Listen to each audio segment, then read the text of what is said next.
Alrighty. Hi there. My name is Josh Heller. I am the creative director of Big Shoulder Games, and this here's our IndieCade 2022 submission for our game of On the Shoulder of Giants.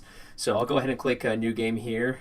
We do have a save system implemented in this as well, but I'll go ahead and delete the old save system. And while this kind of plays out, I'll kind of explain what our game is about.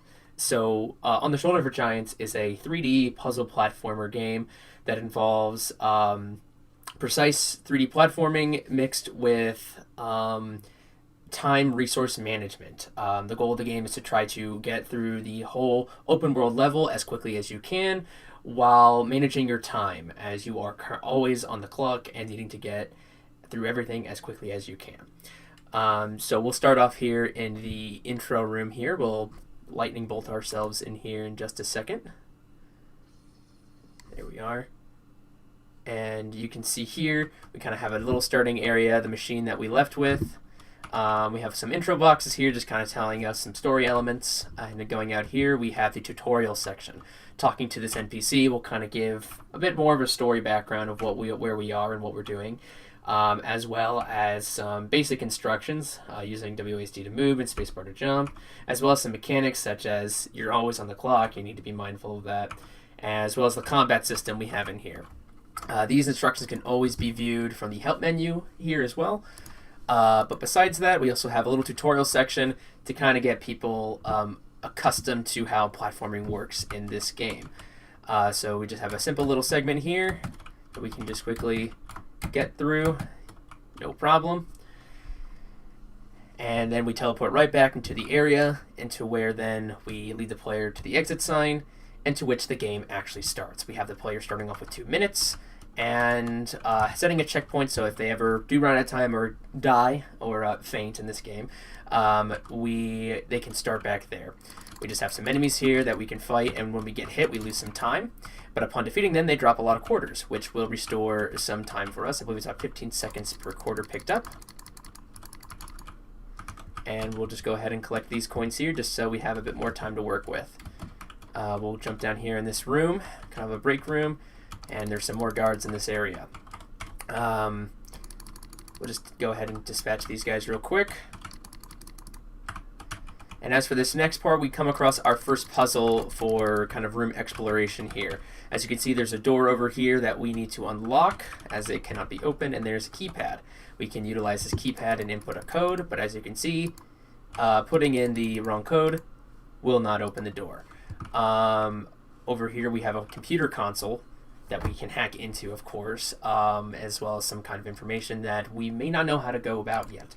So in order to do this, we can quit, and by doing some more investigation, we can find that there are some files over here, and by inspecting, it tells us that for new interns, we can use the login command by typing in login followed by the username. If we go back to the computer here, we can take these instructions, go to login, type in login, and then up in the corner we have the username, which is CP42, and by clicking login, we now get access to the password. And this password is randomly generated, so it's every new game that you play, you get a different code. 278567.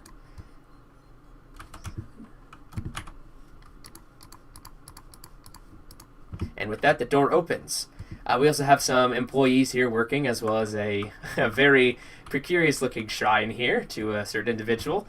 Talking to some of these employees will actually give us coins to allow us some more time in the game, while other employees will tell you that they're busy and they don't have time to talk to us.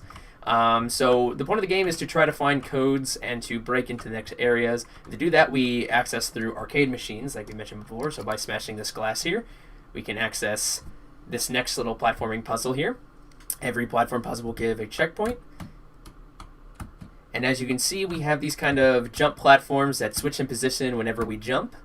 So we'll go ahead and jump here.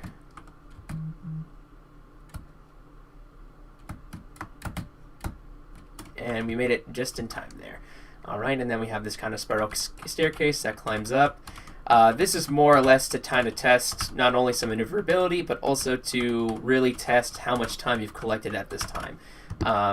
As some careful platforming can definitely ensure that you get up there in time, However, if you didn't have enough time to get there in the first place, you might find yourself running out of time.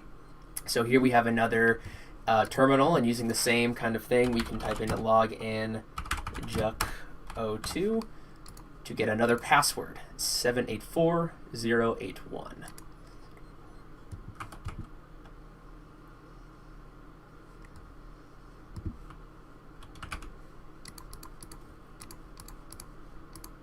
And just like that, we have already used the second code there. And walking in, we now are in the boss's office. It's a little quiet here, so there can be some more investigation, as well as utilizing another terminal here. We can use a login code again to log in, and now it has a button activated. Now this is confusing because this is a different command prompt that we have offered from the other ones, but there is a secret in this room, and if you do look close enough over here, there is a button that we can actually interact with, and that does open a secret door over here. If we continued over this way, this would lead to a corridor of enemies. However, if the investigation was successful for the player, they could in fact come over, press the button, and skip that entire section to maybe save a bit of time, as we're now on the other side and now in the kind of boss's secret penthouse. And by walking up, we get this little cutscene with the boss telling us that we're not going any further on his watch.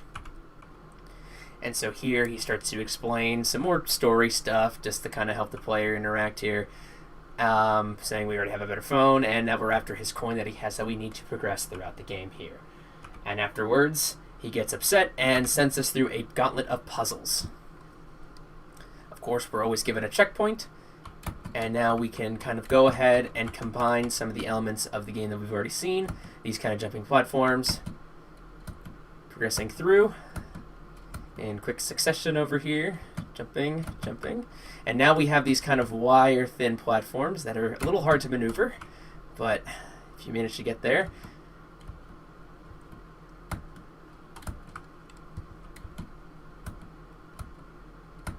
it's always the incentive to always look ahead where you're going and to memorize even where the platforms will be upon jumping, as to kind of prepare yourself for what is to come.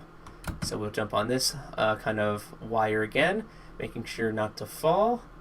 And then afterwards we can jump onto this platform and continue to the second part of the gauntlet here.